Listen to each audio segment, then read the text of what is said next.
Olá, seja bem-vinda, bem-vindo ao canal Angelim. A nossa conversa hoje é com o físico Reno Marques Rubingar. Ele escreveu o livro A Equação Mestra de Deus, como Deus se manifesta no universo.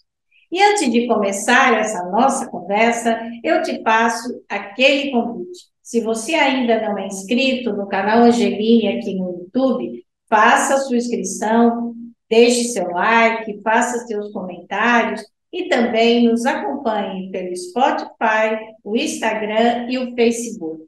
Colabore para disseminar cada vez mais a cultura do encontro e a cultura da paz.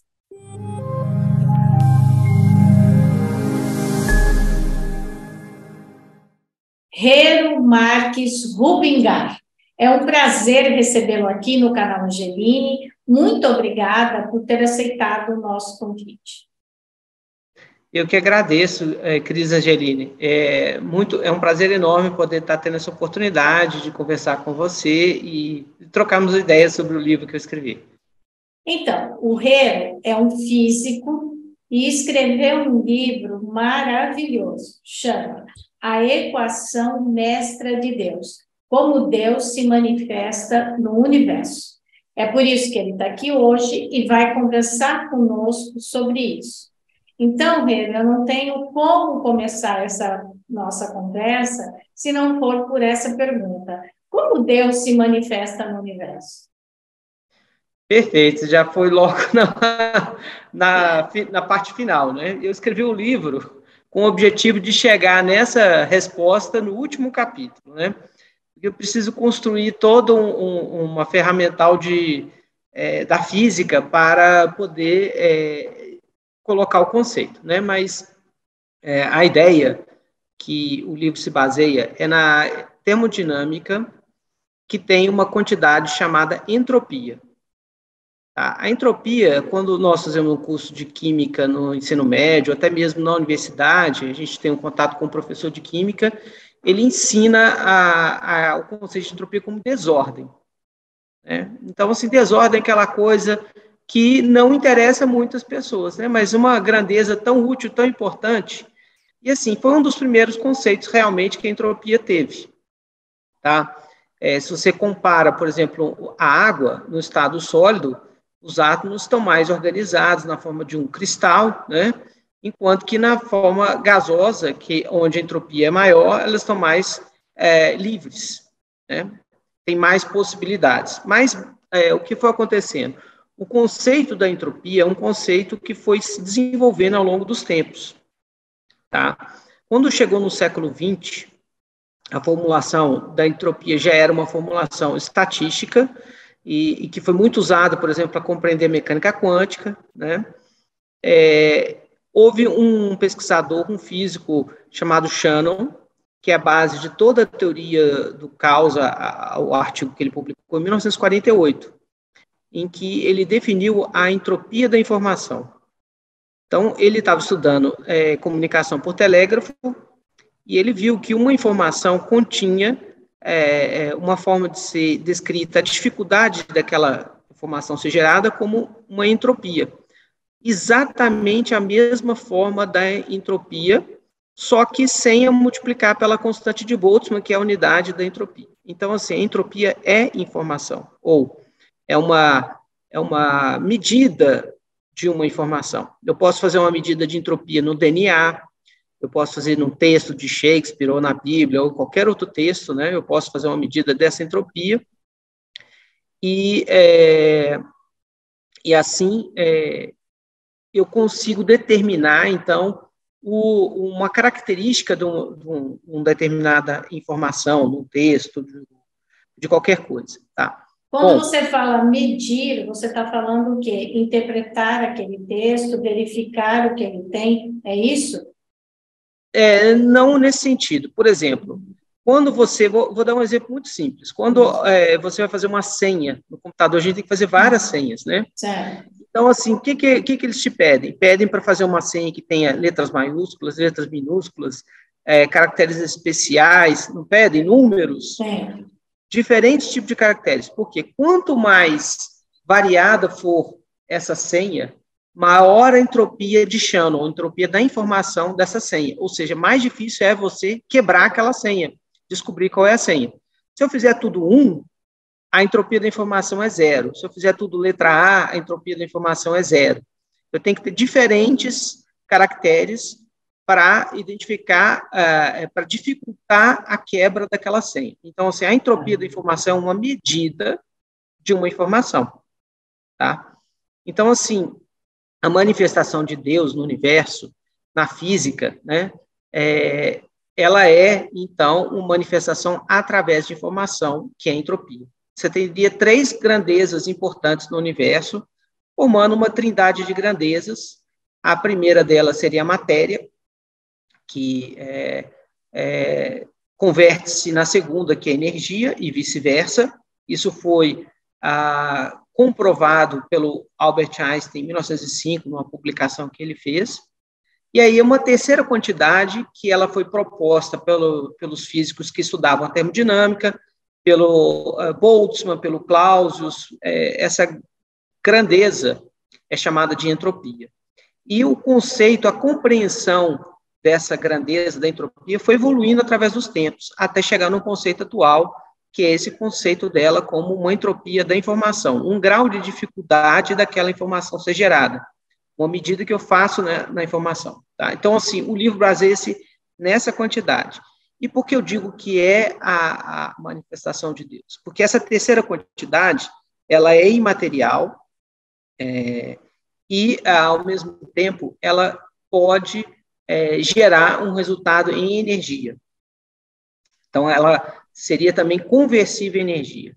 Isso foi um pouco depois desse artigo do Shannon, um físico também muito conhecido, renomado, chamado Brillouin.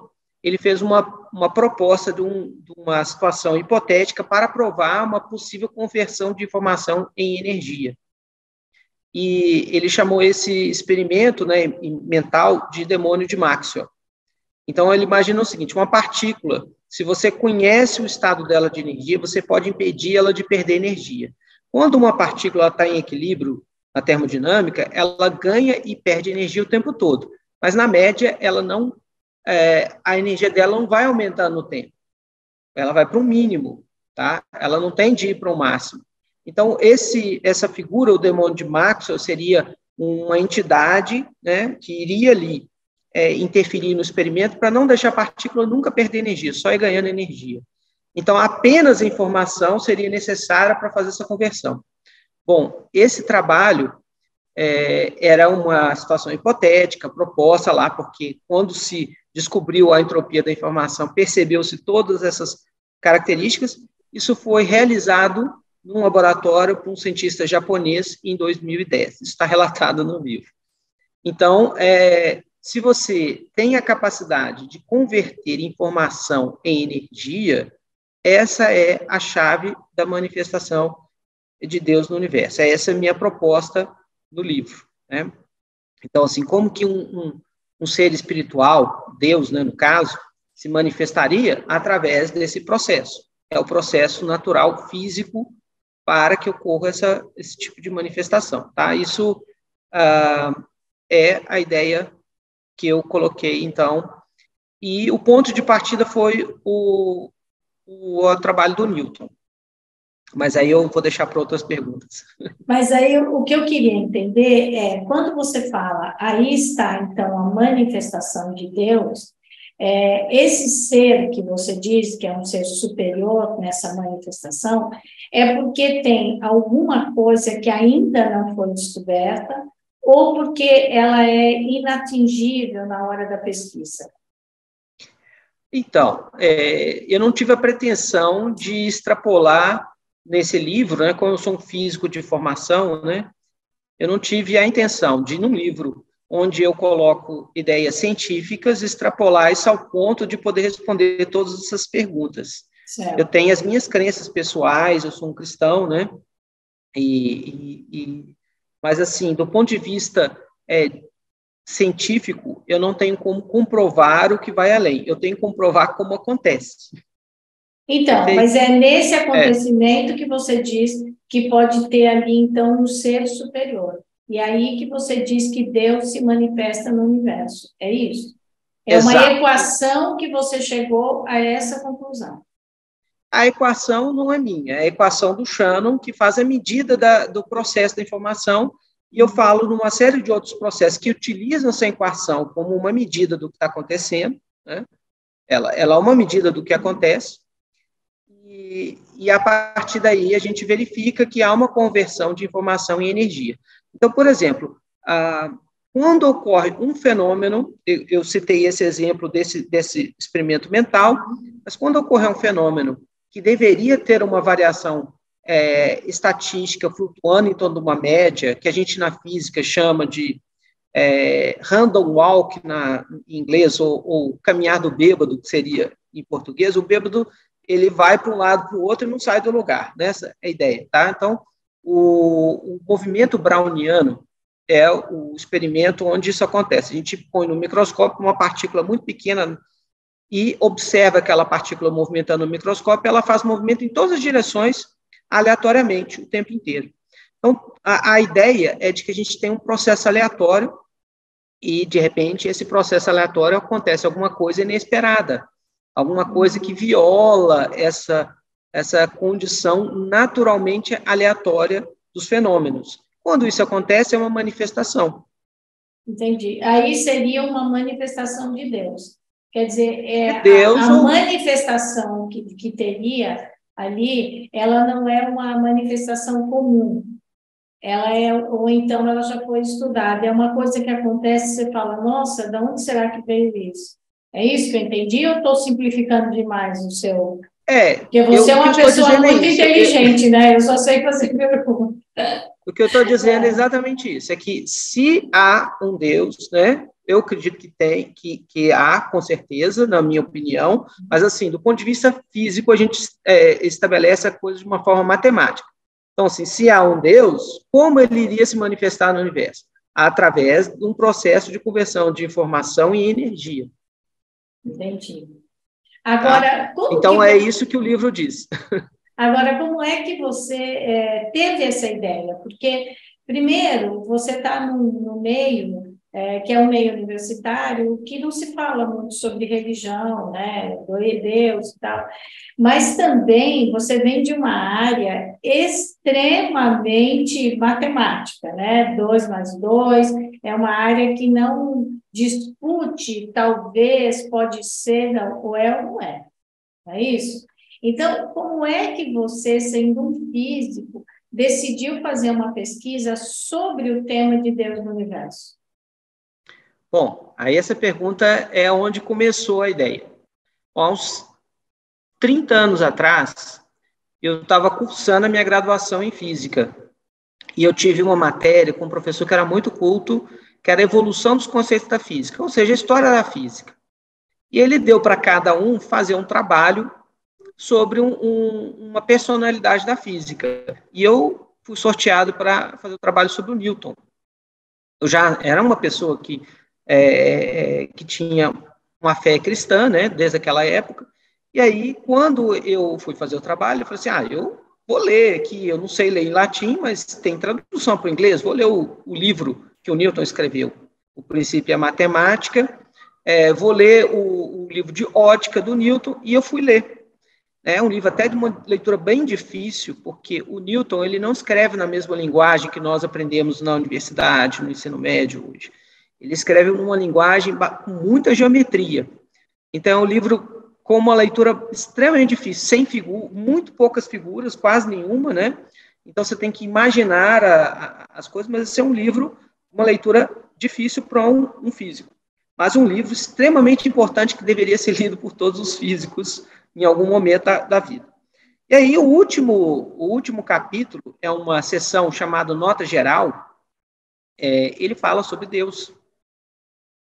Então, eu vi que, na verdade, essa ideia que na academia a gente tem de que ciência e religião são duas coisas separadas, ela é falsa.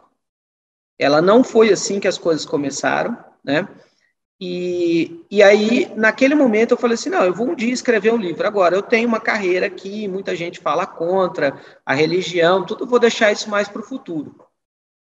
E aí foi que, em 2020, estava na pandemia, e eu resolvi comprar uma bicicleta, porque eu estava com colesterol alto. Até estou escrevendo um segundo livro agora, e estou contando essa história lá, no início, né? E aí, eu tive um acidente de bicicleta, fraturei minha perna de uma forma assim, bem complicada, tive que fazer uma cirurgia, coloquei várias placas, 4 placas na perna, 20 e tantos parafusos. Então, assim, levei uns 6 meses para voltar a andar. E aí foi que eu refleti, não existe essa coisa de deixar para depois, eu acho que a coisa tem que ser feita. E nos dias de hoje, também, a gente tem uma certa liberdade de expressar aquilo que a gente é. Então, assim, hoje em dia, a gente é livre para expressar os pensamentos, a gente respeitando o próximo, né?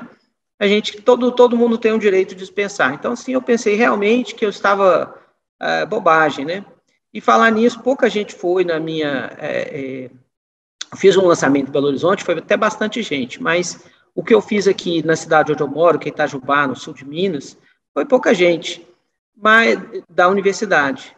Mas isso não importa, né? Eu estou escrevendo um livro para quem tem interesse. Se alguém não tem interesse, pensa isso é bobagem, não tem a ver, não é problema. Agora sim, a questão... O importante é que você decidiu, depois desse acidente, dizer, bom, eu vou fazer aquilo que eu prometi desde lá da graduação. Né? Exato. Então, você falou, não, eu vou aproveitar aqui meu tempo e vou escrever. Foi isso? Exato. E aí eu estava já, assim, fiquei uns 6 meses para voltar a andar, então tive tempo para pesquisar e para organizar as ideias, tá? Mas eu continuei escrevendo até o fim do ano seguinte, né? Eu comecei a escrever, eu já estava fazendo fisioterapia, não estava mais na cadeira de rodas, eu fiquei uns 2 meses na cadeira de rodas, mas eu levei uns 6 meses para conseguir fazer uma caminhada. Agora, sim, eu resolvi. E aí fui organizando as ideias, juntando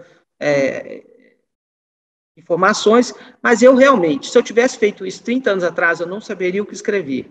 Tá? Assim, faltava alguma coisa. E essa alguma coisa apareceu quando eu resolvi que eu ia escrever. Eu não sei, de repente poderia ter aparecido 30 anos atrás, acho que não, mas eu passei uma parte da minha vida estudando a teoria do caos, que usa como base para resolver quase todos os cálculos, equações. A entropia de Shannon, ela é uma base importante, né? Que define um parâmetro importante chamado expoente de Lyapunov, que a gente usa para tudo na teoria do caos. Então, assim, eu já conhecia há muito tempo isso, eu conheço toda a área da física, eu trabalho com materiais também, que é uma outra área completamente diferente, eu trabalho em duas áreas bem distintas da física, me deu a oportunidade de juntar as coisas, né? E a primeira caminhada que eu consegui fazer, ela por volta de maio de 2021, eu fui com meu filho, ele tinha 12 anos na ocasião, e aí eu fui tentar explicar para ele sobre entropia, que o conceito de entropia era errado, aquilo que nós falamos, né? E durante essa explicação eu tive que me esmerar bastante para uma criança de 12 anos, não é tão simples assim explicar um conceito mais elaborado, né? Nós mesmos físicos levamos séculos para entender várias coisas, imagina uma criança de 12 anos. Então, eu estava me esforçando para explicar. Falei para ele de um experimento, efeito magneto-calórico, que a gente converte o magnetismo, muda a entropia e, consequentemente, tira o calor de dentro de uma geladeira. Então, tem um refrigerador magneto-calórico, estava explicando para ele. E aí, no meio dessa explicação, que está no livro, tá? É um dos experimentos que eu explico no livro, eu tive a ideia que se houvesse uma terceira quantidade, né, se essa informação, a entropia, fosse uma terceira quantidade e fosse conversível em energia, que eu conseguiria explicar aquilo que é a atuação de Deus no universo. Mais do que fazer o que o Newton falou, né, era chegar naquilo que o Newton previu. Então, o que o Newton fez? Ele, nesse capítulo final lá do Princípio da Matemática, ele falou assim, que Deus tem características que parecem semelhantes a de um humano, que é um Criador, que ele é importante para manter o equilíbrio do universo, que atua constantemente, que tem algumas propriedades semelhantes e que o local onde Deus vai ser encontrado é na filosofia natural, que hoje são as ciências naturais, ou seja, a física é uma das ciências da filosofia natural. Então, ele diz que o lugar de Deus é na filosofia natural. Quando eu li isso, eu falei assim, eu vou encontrar. Isso foi 30 anos atrás. E agora, quando eu estava caminhando com meu filho, eu falei assim, poxa, não é que se isso então eu vou encontrar, porque é uma coisa que é não material, não é energia, e é conversível nas outras, né? Então, é o que eu faço no livro, e eu escrevo, tem um prefácio que é de um Você está com o livro aí? Mostra a capa para a gente. Estou. Então, O prefácio aqui do Rodrigo Silva, que ele é, como se diz assim, uma celebridade na internet, né? Ele é um arqueólogo, ele é pastor acho que é a Igreja Presbiteriana, né? Eu sou católico, mas eu respeito todas as religiões, né? Você cumpre o propósito do canal Angelino, disseminar a cultura do encontro, a cultura da paz e o respeito a todas as crenças e religiões. Exatamente, respeito todas as religiões, acho que isso é importantíssimo, né? Sem isso a gente não é nem cristão, por definição, né? Mas, então, o Rodrigo, eu fiquei sabendo dele numa entrevista, que ele dá várias entrevistas na Jovem Pan, e ele estava falando assim, nessa entrevista, que Deus não pode ser provado pela ciência. E eu tinha acabado de escrever o livro, tinha acabado de achar, na minha opinião pessoal, que eu estou provando a existência de Deus, tá? Digo isso como um cientista. Assim, eu tenho convicção. Mas, e aí, o que eu fiz? Eu escrevi para ele. E ele é arqueólogo, ele estava lá em Israel, ele respondeu, todo mundo escreve para ele não responde ninguém. E ele me respondeu. E ele falou que ia fazer para mim o prefácio do livro. Eu fiquei muito feliz. Então, assim, com o que ele escreveu. Porque eu tive um esforço enorme, né? Eu tentei fazer a parte científica rigorosa, não tem nada, eu passei por um professor da USP ler, que fez a orelha do livro, ele é um professor da área de causa, assim, emérito, e ele falou que não tem nenhum erro na minha física. Foi isso que ele falou. Muito bem. Então, assim, eu tentei ser rigoroso na parte conceitual da física, e eu coloquei ideias religiosas quando elas se relacionam com a ciência, porque é isso que eu vi no Newton. O Newton, ele tenta traçar paralelos com a ciência, depois eu posso explicar isso também, uma outra pergunta, e fazer comparações com o concorrente dele, que era o Leibniz, né, alemão. Mas, assim, então eu tentei fazer esses paralelos quando eles eram possíveis, e por isso eu discuto alguns pontos até polêmicos, assim, das religiões, outros até bem interessantes nos paralelos, e também na parte de significado das palavras. Por exemplo, força em física é ação. Por isso que a terceira lei de Newton chama ação e reação. É uma ação e uma contração, a reação, tá? E assim, trabalho. O que significa trabalho? Então, eu fui colocando o significado das palavras da língua portuguesa ou de qualquer língua, com os seus conceitos, na física, né? E busquei até palavra em sânscrito. Busquei até uma palavrinha ou outra escrita em sânscrito aqui, embora eu não sei nada das religiões orientais, assim, né? Alguma coisa, assim, que a gente ouve, que conversa, que lê por curiosidade, já li o Bhagavad Gita, mas isso não é dizer conheci, né? Então, assim, a gente... eu fiz esse esforço de fazer uma relação, também um pouco de relação arqueológica, porque eu cito coisas da antiguidade. Então, por exemplo, quando a gente fala de cosmologia, tem a teoria do Big Bang, quando tudo começou. Então, eu tentei fazer um paralelo entre a teoria do Big Bang, a cosmogênese, que eu usei essa palavra que eu achei mais adequada, né? Em vez de... Porque cosmologia é física, né? Então, eu queria achar uma palavra equivalente, eu coloquei cosmogênese para as religiões. Então, coloquei a cosmogênese grega, a egípcia, a suméria e a bíblica, 4 correlacionadas, todas originaram basicamente da Suméria, mas são diferentes, têm especificidades, e comparei com a hindu, que a hindu é muito parecida com a teoria do Big Bang, embora lá tenha algumas coisas muito, assim, enigmáticas, eu não vou dizer estranhas, assim, porque no sentido de que você tem tempos que não correspondem à realidade que a gente conhece. Então, pode ser algum número simbólico, não sei, né? Porque uma coisa que eu fiz nesse sentido, quando eu fiz, que era uma vontade que eu tinha, né?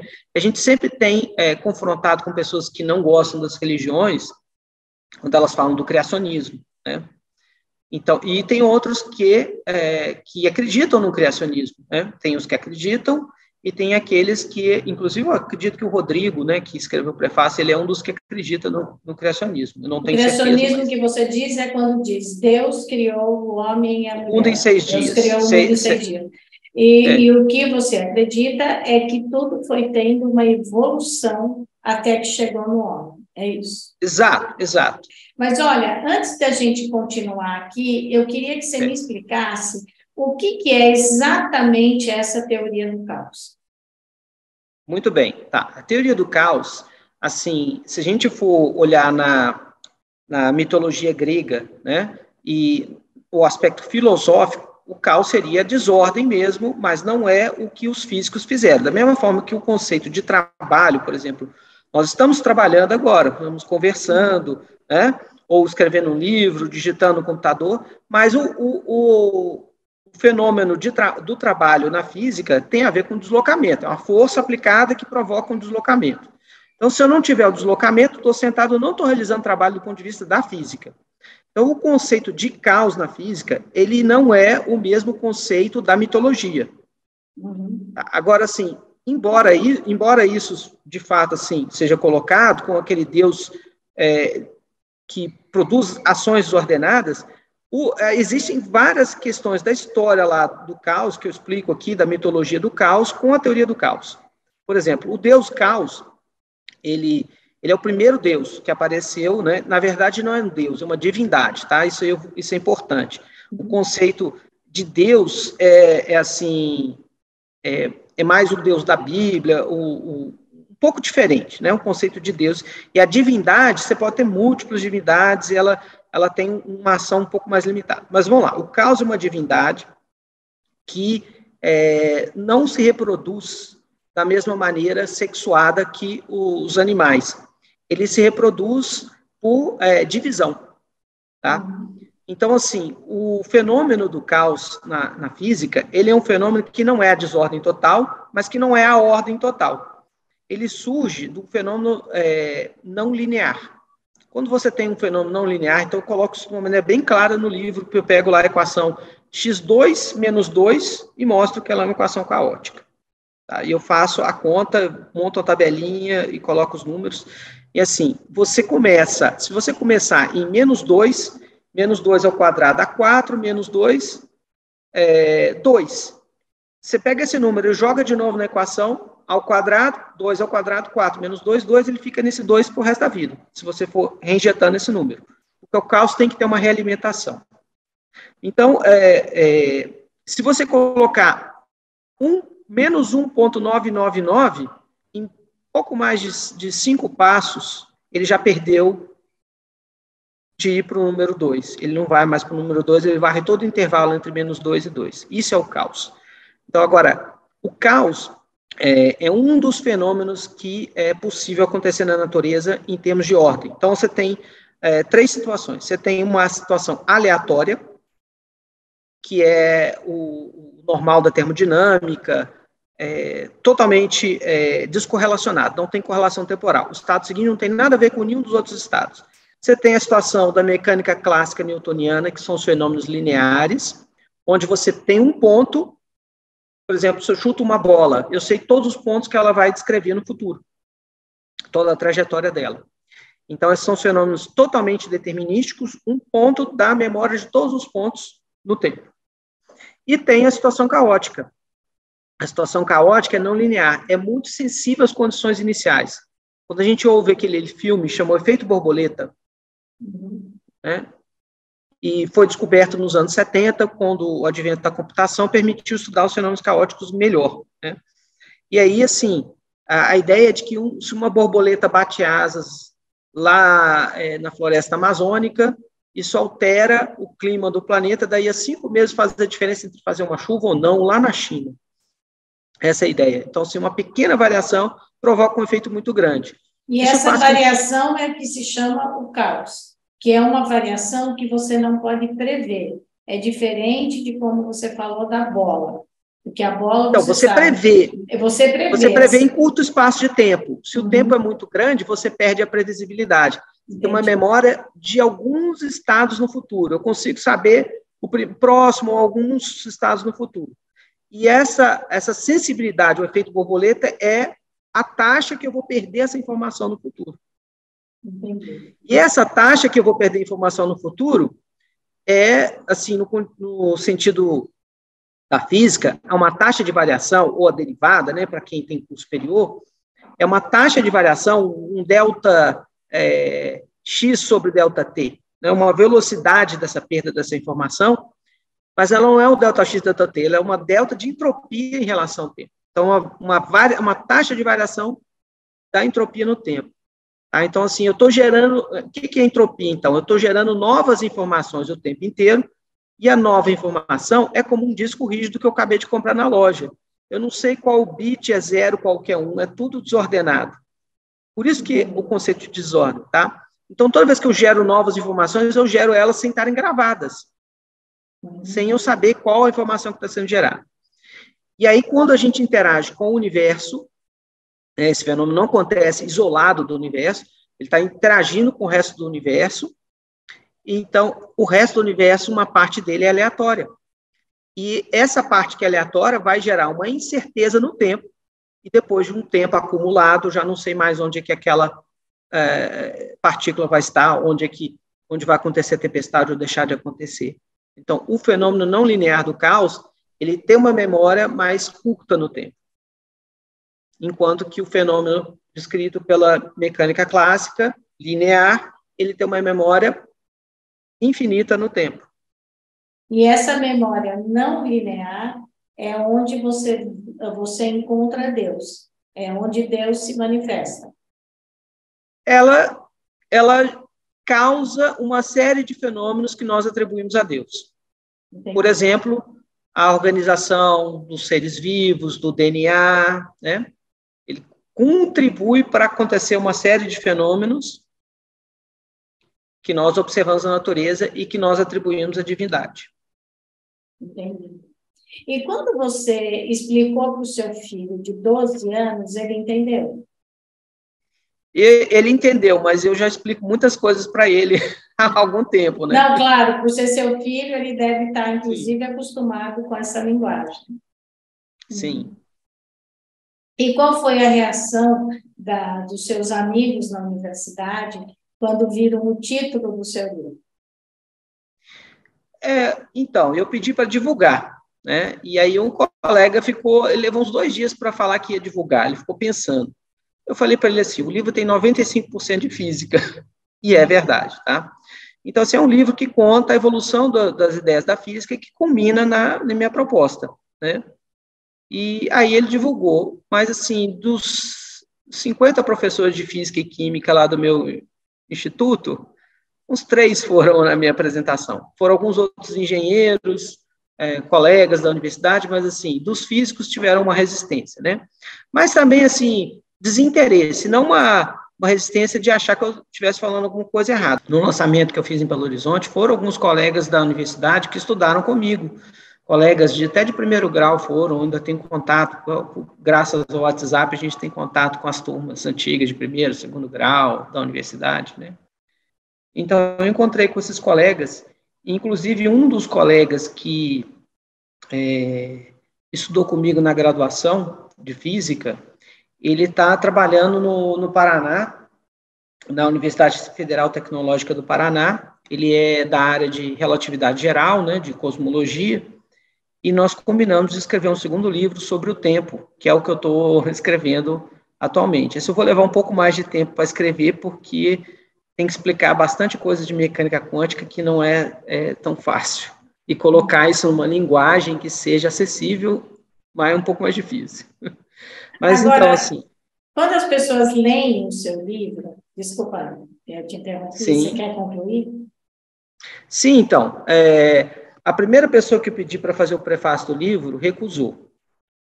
E era orientado desse professor lá da USP, né? Um colega amigo, que nós temos publicações conjuntas, eu cito o nome dele no livro, porque um artigo que a gente fez é importante para entender.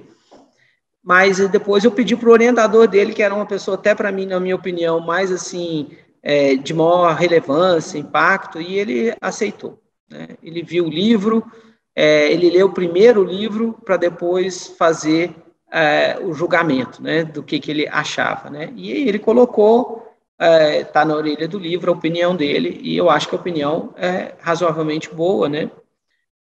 Pelo menos ele coloca que eu fui bastante criterioso na parte da física, isso que é o importante para mim, né? Agora, a parte que está lá no final do livro, está num livro para as pessoas, é o meu pensamento.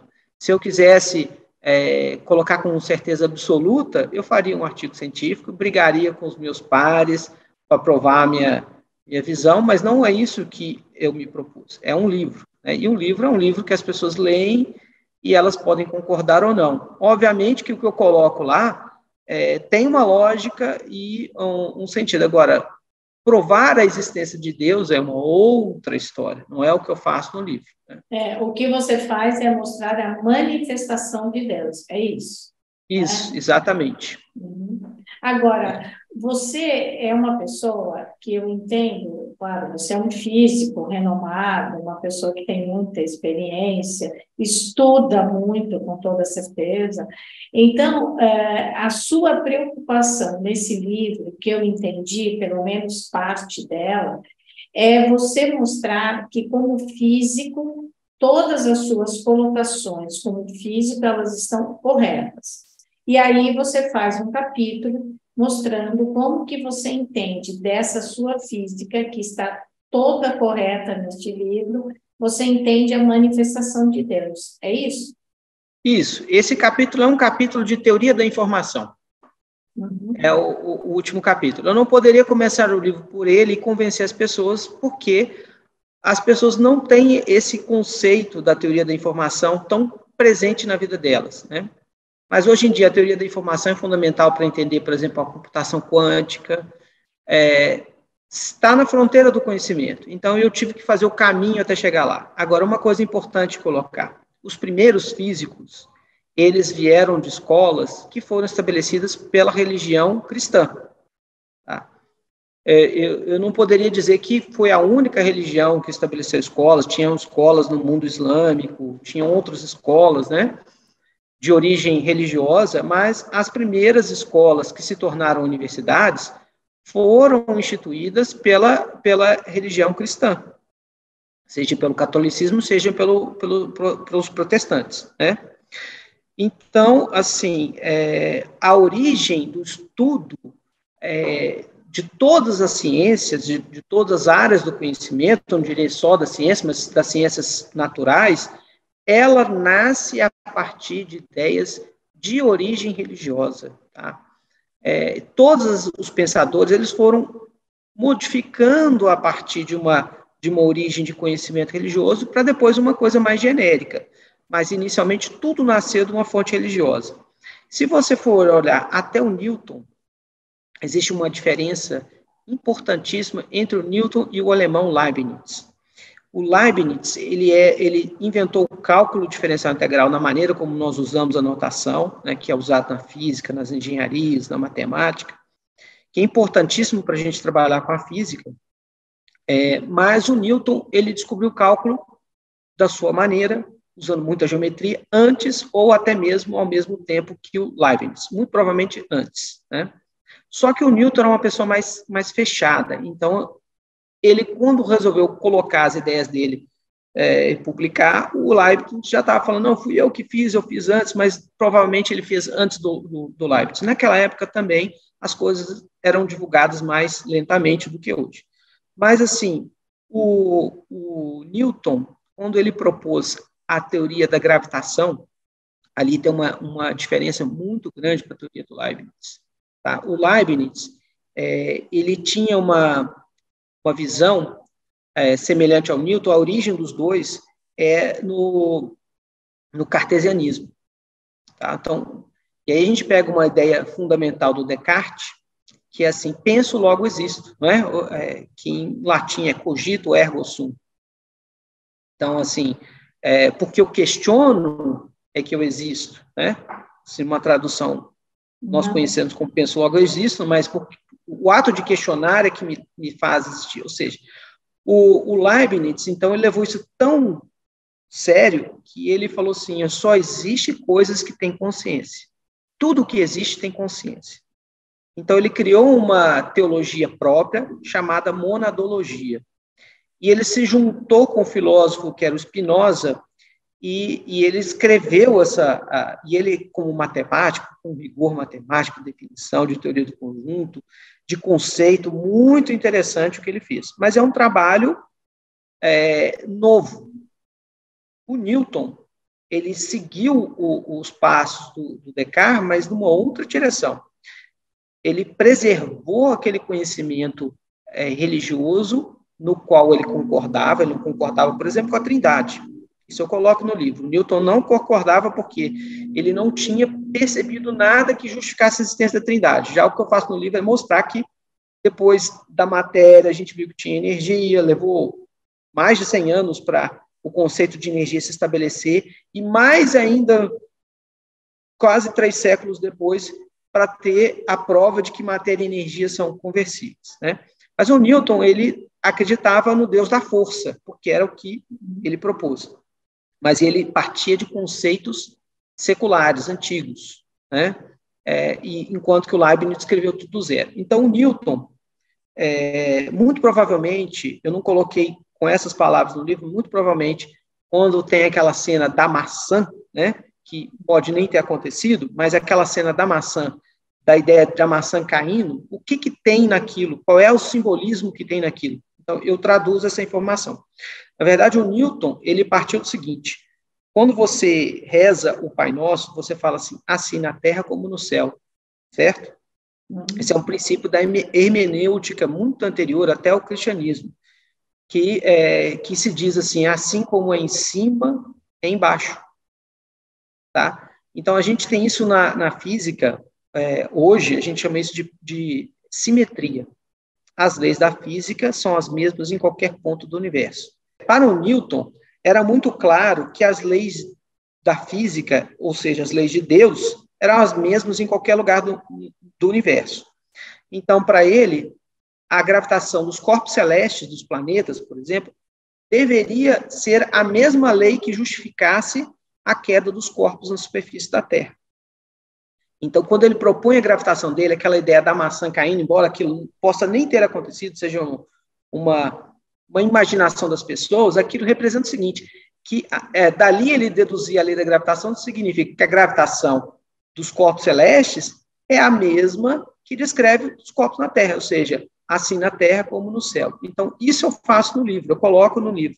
Isso está permeando esses aspectos religiosos em vários pontos. Por exemplo, a questão das leis da termodinâmica. A gente tem lá a questão do sacrifício, eu explico, a questão da ação e reação, poder ser usado como lei de karma ou não, eu abordo esse tema. E aí eu falo que não, mas eu ponho uma proposta de substituição que está no cristianismo e no taoísmo, né? Tá?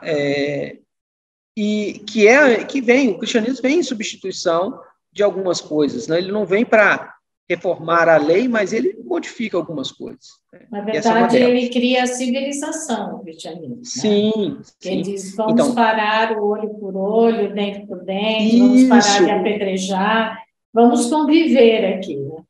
Eu discuto bastante isso no livro. bastante isso no livro, que é a proposta dele para mim. Isso se traduz lá no o meu jugo é suave e meu fardo é leve, né? Então me traduz por esse versículo. E eu coloco até um link, QR Code no livro para a pessoa ouvir gratuitamente aí no YouTube um coral. E o que você entende dessa frase da Bíblia? A palavra jugo, ela, etimologicamente, ela significa aquela canga que a gente usa no carro de bois para atrelar os bois. E quando você coloca a canga, o que acontece? O boi, ele tem um movimento limitado. Ele não pode ir mais para qualquer direção, ele só pode andar para frente. Você vincula 2 bois por ali. Em física, a gente chama o vínculo, uma força de vínculo, por exemplo, eu tenho uma porta e ela tem uma dobradiça, a porta só faz o movimento de abrir e fechar. A gente chama a força que causa esse vínculo de constraint, que é uma palavra em inglês, né? Então, significa uma força de vínculo, e que limita o movimento. Então, quando você coloca essa canga nos bois, você está dizendo o seguinte: o caminho da retidão, vocês vão andar em linha reta. Então, é uma regra de conduta. O cristianismo é uma regra de conduta. Então, quando você fala, o meu jugo é suave, né, é uma regra fácil de ser seguida, mas uma regra do caminho da retidão. Tá certo? E aí, quando falo fardo é leve, é o que vai no carro do boi, que os bois estão carregando. É a bagagem, né? Tá? Então, assim, mas isso é minha interpretação pessoal, né? Acho que há outros que interpretem semelhante. Mas o importante é saber que o jugo é o que atrela os bois. Muitas pessoas que eu converso falam assim, eu achava que jugo era de julgamento. Não é, né? E aí, assim... Mas eu queria voltar na parte do Newton lá para comparar com Leibniz, que eu acabei desviando um pouco do caminho. O Leibniz, ele não acreditava que a explicação do movimento dos planetas fosse a mesma na superfície da Terra. Aliás, o Leibniz não acreditava numa força-ação à distância. Ele tentou brigar com o Newton, porque ele ficou desesperado quando o Newton fez essa proposta, uma ação à distância, né, um campo gravitacional. Então, assim, para o Leibniz, como só existe o que tem consciência, então, existe força de uma coisa em contato com a outra, colisão numa coisa com a outra, que transfere a força para fazer o movimento. Então, ele pensava o seguinte, que no espaço teria tipo um fluido em vórtice, e os planetas estariam movendo por causa do fluido. Então, estariam movendo em torno do Sol por causa desse fluido. Aí o Newton falou assim, mas são vários planetas, o movimento de um ia gerar distúrbios no fluido entre um planeta e o outro, de tal forma que ia tudo se perder rapidamente. O Newton viu claramente que aquilo era impossível, né? Então, assim, e por algum tempo as pessoas acreditaram no éter, né? No fluido. Então, assim, a ciência, até hoje, ela é bem contaminada, eu não diria contaminada, mas ela é bem, assim, influenciada, né? Eu usei a palavra errada. Influenciada pelas ideias do Leibniz acerca de Deus. Então, assim, quando eu estava terminando de escrever o livro, saiu publicado um livro de um americano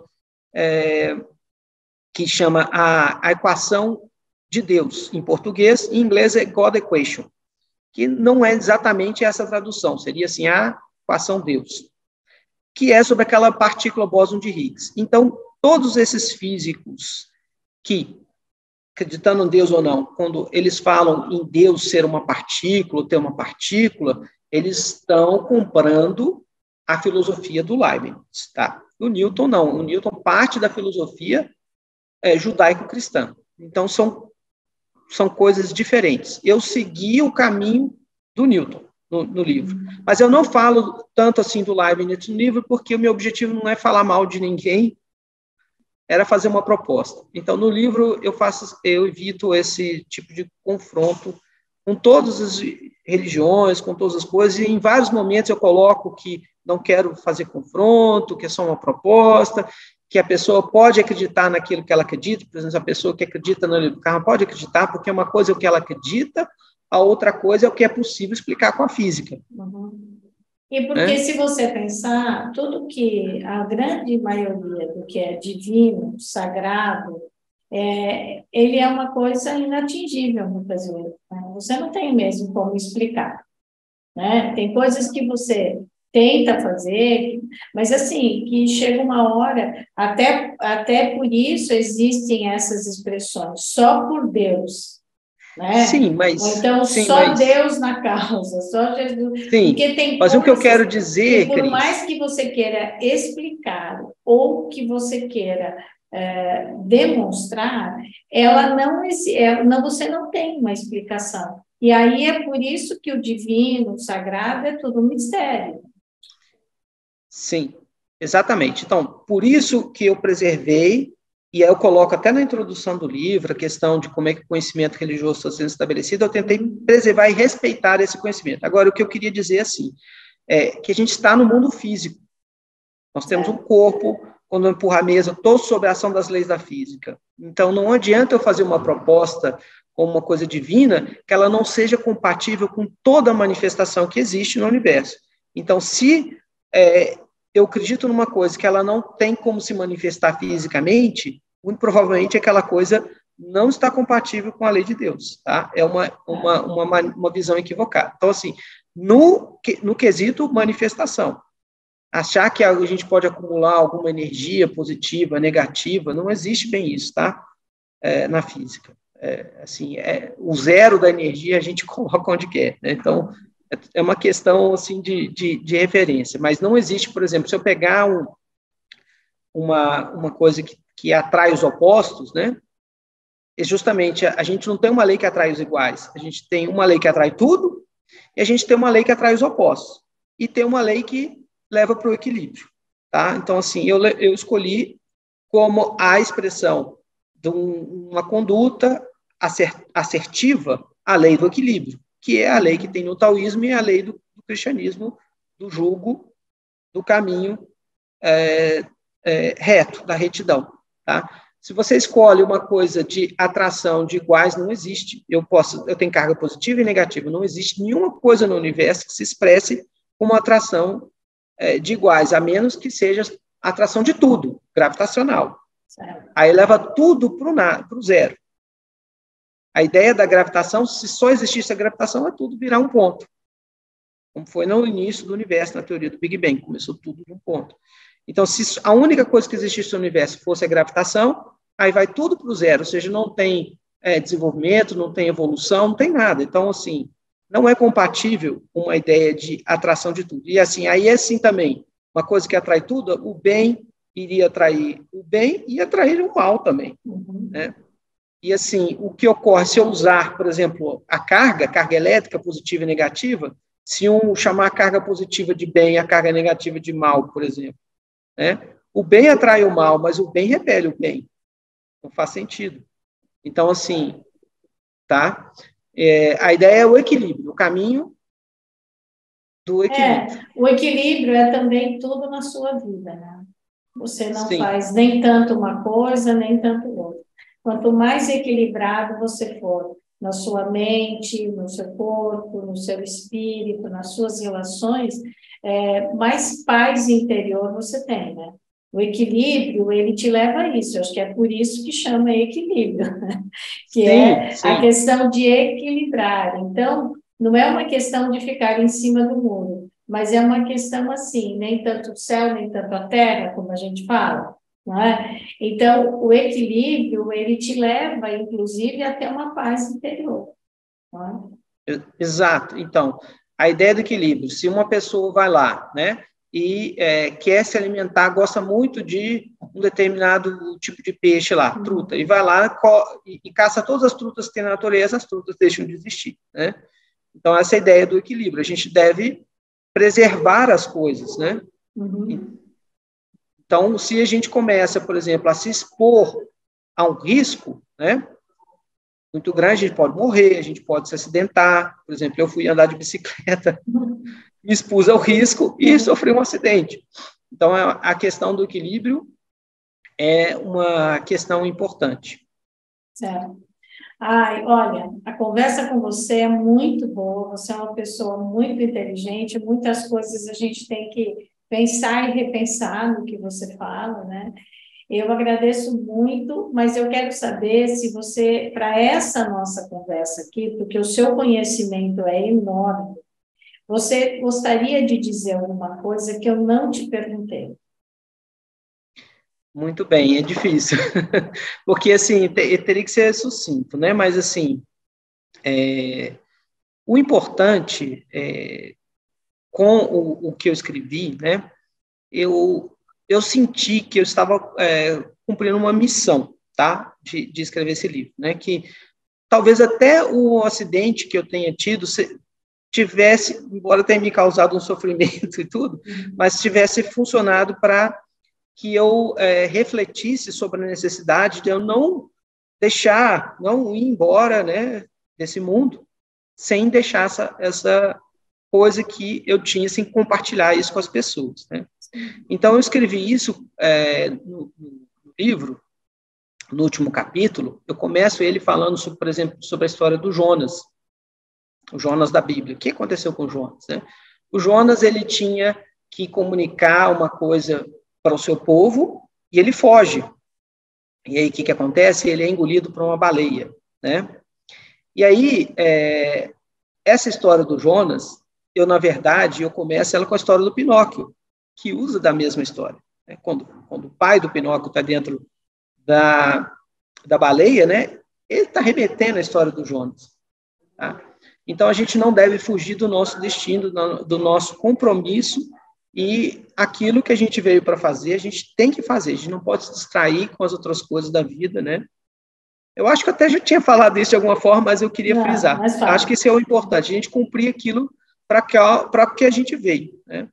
E eu não poderia deixar de fazer esse trabalho sem isso, né? Então, assim, tem várias coisas, assim, eu não sei nem como é que eu consegui fazer esse livro, porque eu fui seguindo rigorosamente o método científico para poder colocar as ideias. Até digo para você que, quando eu escrevi sobre o karma, a ideia era tentar descobrir uma maneira de comprovar, porque era uma coisa que me interessava comprovar, e eu fui tentar fazer cientificamente e não achei uma maneira de colocar, eu tive que abrir mão, e aí me apareceram outras coisas. Várias coisas no livro foram aparecendo à medida que eu fui escrevendo, né?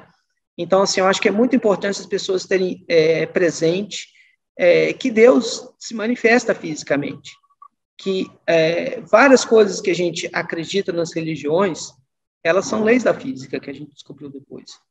Por exemplo, a questão do sacrifício, né, é a primeira lei da termodinâmica. Tudo o que eu faço tem uma coisa que a gente estuda na escola, chama ciclo de Carnot. O ciclo de Carnot, ele diz o seguinte: eu tenho uma eficiência máxima. Eu tenho um motor do carro, 80%, ou quase 80% da energia é calor, vai embora. E 20% vira movimento. Então, a gente pega o combustível, tira a energia do combustível e uma parte a gente tem que entregar para o universo. Né? Vai para o universo.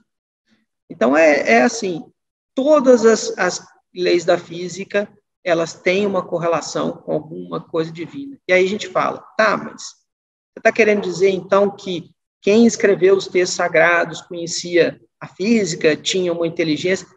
Não, eu estou dizendo uma outra coisa, estou dizendo que o conhecimento ele pode ser acessado de diferentes formas. Então, a gente pode acessar esse conhecimento interiormente, através da filosofia, da reflexão, através da busca espiritual, a gente pode acessar esse conhecimento através do método científico. E as coisas vão se encontrar lá no final. Então, acho que isso era uma mensagem importante que eu queria dar. Hero Marques Rubingar, o físico que não tem vergonha de dizer que tem religião, que escreveu um livro para também questionar como Deus se manifesta no universo. Eu agradeço imensamente a sua participação, principalmente o seu tempo, que eu sei que é precioso, ainda mais uma pessoa como você que estuda muito, e agradeço o fato de você compartilhar uma parte muito pequena do seu vasto conhecimento. E queria que você, por gentileza, mostrasse novamente a capa do seu livro, para que as pessoas, se elas quisessem, pudessem encontrar. Então, vamos lá. Então, vamos lá de novo. É A Equação Mestra de Deus, como Deus se manifesta no universo. E esse livro, ele pode ser encontrado nas grandes livrarias, pode ser encontrado online, é isso? Isso. Na editora Sinergia, ele está disponível, e na Amazon brasileira, na amazon.com.br. Tá legal. Então, olha, muito obrigado, te agradeço muito, e agradeço a você que está aqui ou nos ouvindo pelo Spotify ou nos assistindo pelo YouTube. Se você considera esse conteúdo relevante, compartilhe o vídeo, compartilhe o áudio, fale desse espaço do canal Angeline para sua família e para os seus amigos. Deixe suas sugestões, deixe seu like, faça seus comentários e colabore para disseminar cada vez mais a cultura do encontro e a cultura da paz. Até a próxima quinta-feira. Rero, muito, muito obrigada. Eu que agradeço. Precisando uma outra oportunidade, eu posso explorar outros aspectos. Não, eu vou te chamar, porque esse seu assunto não imagina, não esgota no programa, né? Vou te chamar assim, tá bom? Tá bem. Muito, muito Muito obrigado. obrigada.